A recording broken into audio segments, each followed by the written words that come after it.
ایک یہودی بچہ تھا، میرے نبی کی خدمت کیا کرتا تھا۔ وہ خدمت کیا تھی؟ میرے نبی جب بھی مسجد نبوی میں داخل ہوتے، جب بھی اپنی نالین مبارک اتارتے، جوتا مبارک اتارتے، تو یہ یہودی بچہ دوڑ کر میرے نبی کے جوتے کو ادباً احتراماً اٹھا کے چوم کے ایک سائڈ پہ رکھ دیتا تھا، پھر میرے نبی کے جوتے کی رکھوالی کیا کرتا تھا۔ میرے نبی کے جوتے کو چومنے کے لیے، نالین مبارک کو چومنے کے لیے اگر اوپر چھوٹی موٹی مٹی پڑتی نا تو یہ یہودی بچہ فوراً ہی میرے کریم نبی کے جوتے کو صاف کر لیتا۔ میرے نبی کے جوتے کی رکھوالی کے لیے کھڑا ہے۔ میرے کریم نبی جب بھی مسجد نبوی سے باہر نکلتے تو یہ یہودی بچہ فوراً جوتا اتارتا، میرے نبی کے قدم مبارک پہ ڈال دیتا۔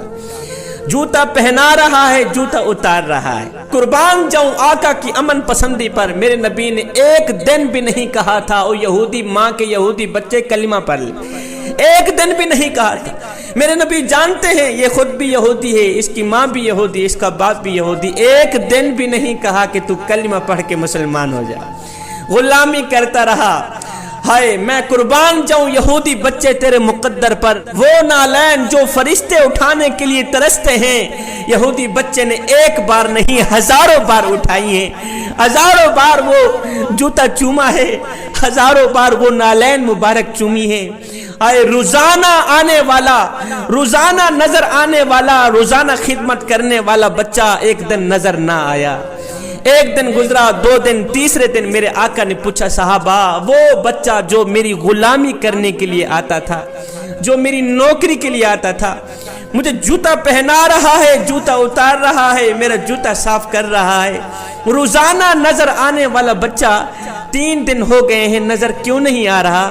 کسی نے کہا آقا وہ بچہ بیمار ہو گیا ہے اور بہت زیادہ بیمار ہو گیا۔ میرے کریم نبی نے فرمایا صحابہ آؤ پھر چلتے ہیں، اس کا حال پوچھنے کے لیے اس کے گھر جاتے ہیں۔ کسی نے کہا آقا وہ یہودی ہے، وہ یہودی ماں کا بچہ، یہودی باپ کا بچہ، آپ اس کے گھر اس کا حال پوچھنے کے لیے جا رہے ہیں۔ میرے کریم نبی نے فرمایا صحابی وہ مسئلہ الگ ہے، یہ دیکھ کہ وہ نوکر کس کا ہے، یہ دیکھ وہ غلام کس کا ہے۔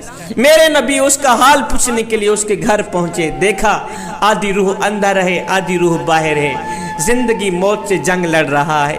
میرے کریم نبی نے جب اس کی حالت دیکھی، میرے نبی نے فرمایا بچے ساری زندگی تو میری غلامی کرتا رہا، ساری زندگی تو میری نوکری کرتا رہا، ساری زندگی میرے جوتے پالش کرتا رہا، ساری زندگی مجھے جوتا پہناتا رہا، اتارتا رہا، ساری زندگی تو نے میرا دیدار کیا۔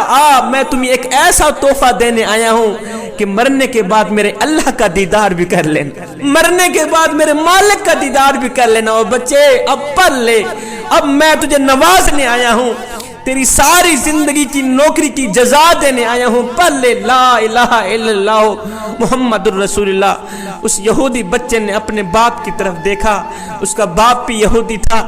باپ نے بچے کو دیکھتے ہی کہا نہیں بچے یہاں نا کی تو کوئی گنجائش ہی نہیں، اور بیٹے تجھے پتہ نہیں ہے نبیوں کا سردار ہمارے گھر چل کے آیا ہے، نبیوں کا امام ہمارے گھر چل کے آیا ہے، بچے پڑھ لے لا الہ الا اللہ محمد الرسول اللہ۔ تو آج مر رہا ہے، آج کے دن تیری نوکری ختم، آج سے تیرے نبی کی میں خود ہی نوکری کیا کرتا رہوں گا، آج سے تیری نوکری ختم ہے۔ بچے نے کلمہ پڑھا، روح پرواز ہو گئی، اللہ کو جا ملا۔ باپ بھی کلمہ پڑھ کے مسلمان، ماں بھی کلمہ پڑھ کے مسلمان۔ اب یہ ساری زندگی انہوں نے میرے نبی کی نوکری پہ لگا دی۔